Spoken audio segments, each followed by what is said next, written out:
First and foremost, management and leadership training is not the same thing, right? So management training focuses on skills, for example, delegation, communication, and conflict resolution. Whereas leadership overlaps these skills, but management's going to be focused on execution and leadership is focused on creation, right? Like laying blueprints, creating a roadmap, really, thinking of things for the future, right? That's what leadership is all about. So what are some of those business challenges? So there's quite a few, right? So first and foremost, succession planning. Who do we have on our bench that can step in when someone leaves? And how is the organization prepared to handle these folks retiring or leaving for a different opportunity?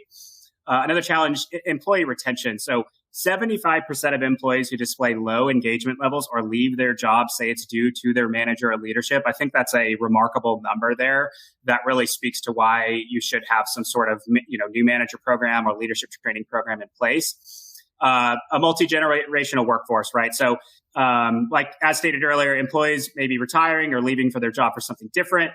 One of the generations, baby boomers, they're preparing for retirement or millennials are spending 1 to 2 years with their organization and looking for other opportunities. You also have a new generation that's kind of entered the workforce, Gen Z.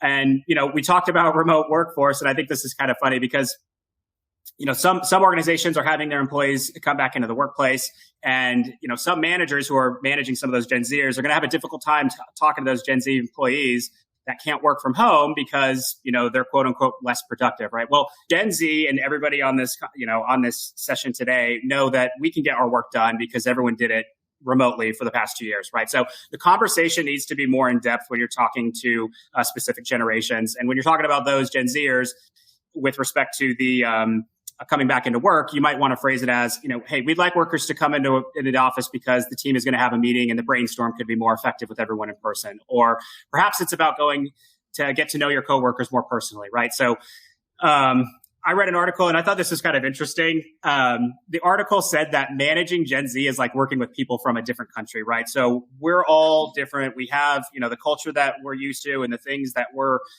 familiar with are different across the board.